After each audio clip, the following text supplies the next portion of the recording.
नमस्कार। आज देश की तमाम फटाफट खबरों में आपका स्वागत है।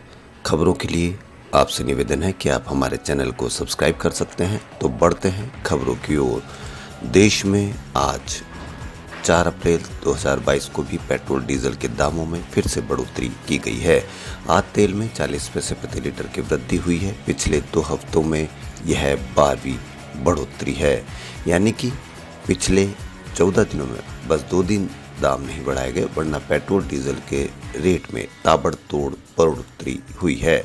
इन 2 हफ्तों में ही तेल 8.5 रुपये से ज़्यादा महंगा हो गया। आज की बढ़ोतरी के बाद कई जगह पेट्रोल 117 रुपये के आसपास पहुंच गया, वहीं डीजल भी 100 रुपये के पार पहुंच गया है। जब अंतर्राष्ट्रीय बाजार में कच्चे तेल के दाम गिरने लगे हैं, तो सोमवार की सुबह भी अंतर्राष्ट्रीय बाजार में ब्रेंट क्रूड फ्यूचर में गिरावट दर्ज हुई। तेल तड़के सुबह 0.8% की गिरावट के साथ $103.60 प्रति बैरल पर था, तो वहीं वेस्ट टेक्सास इंटरमीडिएट क्रूड में भी इतनी ही गिरावट दर्ज की गई थी। उसके बावजूद तेल की कीमतों में बढ़ोतरी एक अलग बात है।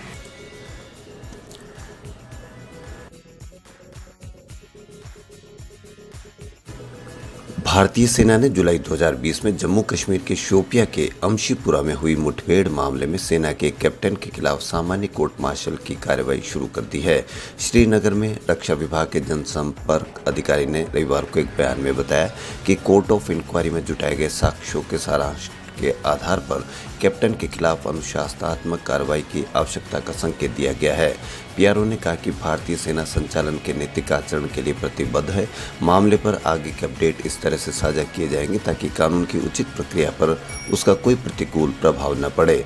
सेना पर आरोप है कि शोपिया के अमशीपुरा में 20 जुलाई 2020 को एक फर्जी मुठभेड़ में 3 लोगों को आतंकवादी बताकर मार डाला गया।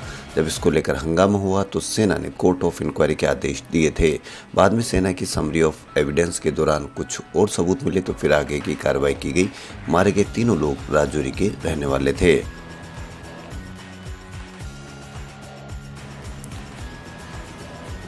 हिंदूवादी नेता यति नरसिंहानंद सरस्वती ने एक बार फिर भड़काऊ भाषण दिया है, जिसका वीडियो सामने आया। हरिद्वार के बाद अब यति नरसिंहानंद ने दिल्ली में हेट स्पीच की है।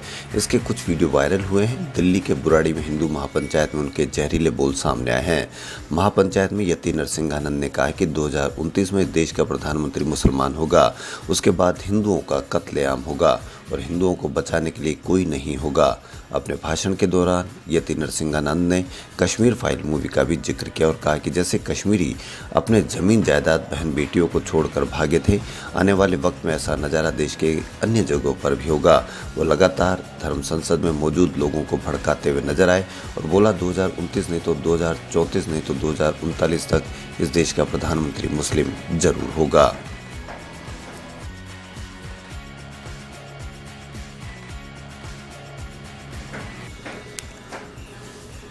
श्रीलंका में इमरजेंसी के बीच राजनीतिक उठापटक तेज हो गई है। रविवार रात देश की पूरी कैबिनेट ने तत्काल प्रभाव से इस्तीफा दे दिया है। देश के शिक्षा मंत्री और सदन के नेता दिनेश गुणवर्धने ने बताया कि कैबिनेट ने इसकी जानकारी दी है। उन्होंने बताया कि राष्ट्रपति गोटबाया राजपक्षे और पीएम महिंद्रा राजपक्षे को छोड़कर सभी 26 मंत्रियों ने श्रीलंका के पीएम को इस्तीफा सौंप दिया। हालांकि उन्होंने कैबिनेट के सामूहिक इस्तीफे का कोई कारण नहीं बताया है। कैबिनेट के इस्तीफे के पहले देश के खेल मंत्री और पीएम राजपक्षे के बेटे नमल राजपक्षे के अपने सभी विभागों से इस्तीफा दिया था। इसके करीब 1 घंटे बाद अन्य मंत्रियों ने अपने इस्तीफे दिए। कैबिनेट के इस्तीफे का पत्र अभी पीएम के पास, जो राष्ट्रपति गोतबाया राजपक्षे को सौंपा जाएगा। बताया जा रहा है कि आने वाले दिनों में नई कैबिनेट का गठन किया जाएगा।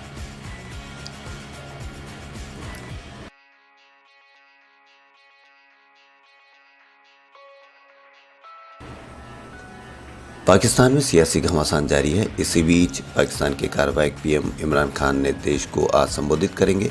रविवार को संसद की कार्रवाई 10 मिनट भी नहीं चली। डिप्टी स्पीकर ने अविश्वास प्रस्ताव खारिज कर दिया। इसके कुछ देर बाद इमरान खान की सिफारिश पर राष्ट्रपति ने नेशनल असेंबली भंग कर दी।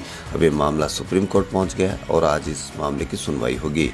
विपक्ष ने भी यह साफ कर दिया कि वो हार नहीं मानेंगे और सुप्रीम कोर्ट के फैसले के बाद अपनी रणनीति तय करेंगे। आज इसकी सुनवाई होगी।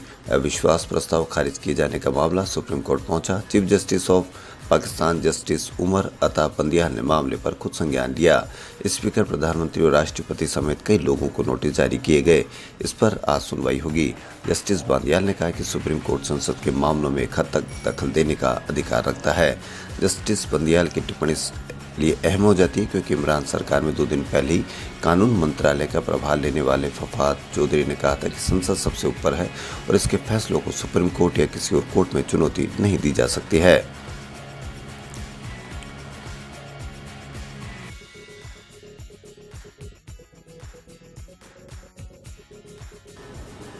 आज माइक्रोसॉफ्ट और उसके फाउंडर बिल गेट्स को कौन नहीं जानता। दुनिया के 1 अरब डिवाइस विंडोज़ 10 पर चल रहे हैं, जो माइक्रोसॉफ्ट की लेटेस्ट पेशकशों में से एक है। माइक्रोसॉफ्ट एक ऐसी कंपनी है जिसने पूरी दुनिया में कंप्यूटर की लोकप्रियता बढ़ाने का काम किया। इसकी स्थापना आज ही हुई, यानी 4 अप्रैल 1975 को हुई थी, जब ज़्यादातर अमेरिकी टाइपराइटर्स का इस्तेमाल करते थे। बचपन के 2 दोस्त बिल गेट्स और पॉल एलन ने माइक्रोसॉफ्ट बनाई, जो कंप्यूटर सॉफ्टवेयर बनाती है। 1989 में न्यू मैक्सिको से माइक्रोसॉफ्ट वाशिंगटन स्टेट में शिफ्ट हुई और वहीं पर एक बड़ी मल्टीनेशनल टेक्नोलॉजी कॉरपोरेशन के तौर पर उभरी। 1987 में माइक्रोसॉफ्ट ने शेयर निकाले और 31 साल के गेट्स दुनिया के सबसे युवा अरबपति बन गए। गेट्स और एलन ने जब माइक्रोसॉफ्ट शुरू की तो इसे माइक्रोसॉफ्ट यानी माइक्रो प्रोसेसर्स और सॉफ्टवेयर के शुरुआती शब्दों को जोड़ा गया। उस समय से शुरुआती पर्सनल कंप्यूटर अल्टेयर 8800 के लिए सॉफ्टवेयर बनाए गए थे।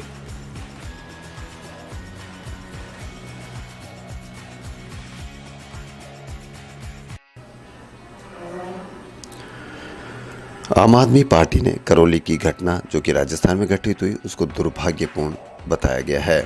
आम आदमी पार्टी ने प्रदेश के करौली में हुए दंगे पर दुख जताते हुए शांति की अपील की। पार्टी ने इस मामले की न्यायिक जांच की भी मांग की है। आम आदमी पार्टी के प्रदेश चुनाव प्रभारी और द्वारका से विधायक विनय मिश्रा ने बयान जारी कर कहा है कि राजस्थान सांप्रदायिक सौहार्द की मिसाल है और ऐसे में इस तरह की घटना होना दुर्भाग्यपूर्ण है। इस मामले में सभी पक्षों को संयम से काम लेना चाहिए और किसी भी तरह की अफवाहों पर ध्यान नहीं देना चाहिए। उन्होंने कहा कि इस मामले में स्थानीय प्रशासन समय रहते सतर्कता होती तो इस घटना को रोका जा सकता था। विधायक विनय मिश्रा ने कहा कि प्रदेश की सरकार को इस पूरे घटनाक्रम की न्यायिक जांच के आदेश जारी करने चाहिए और जो भी इसके लिए जिम्मेदार हो उसके खिलाफ कड़ी कार्रवाई होनी चाहिए। राजस्थान में शांति व्यवस्था को नुकसान पहुंचाने वालों को बर्दाश्त नहीं किया जाना चाहिए।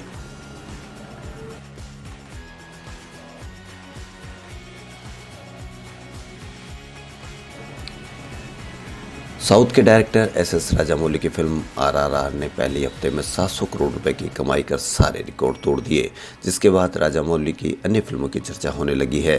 सीधे तौर पर कहें तो बॉलीवुड के राजा मौली हो गए हैं, जिनकी 3 फिल्मों ने बॉलीवुड का गुरूर तोड़ दिया। ये वही राजामौली हैं जिनकी फिल्म बाहुबली ने रिकॉर्ड तोड़ कमाई की थी। कोरोना काल में जहां सूर्यवंशी और 83 जैसी बॉलीवुड फिल्में 300 करोड़ का आंकड़ा भी नहीं पार कर गए, राजामौली की नई फिल्म RRR ने कमाई के सारे मामले रिकॉर्ड तोड़ दिए। खबरों फिलहाल इतना ही। यदि आपको हमारा चैनल पसंद आए तो लाइक, सब्सक्राइब और शेयर अवश्य करें। धन्यवाद।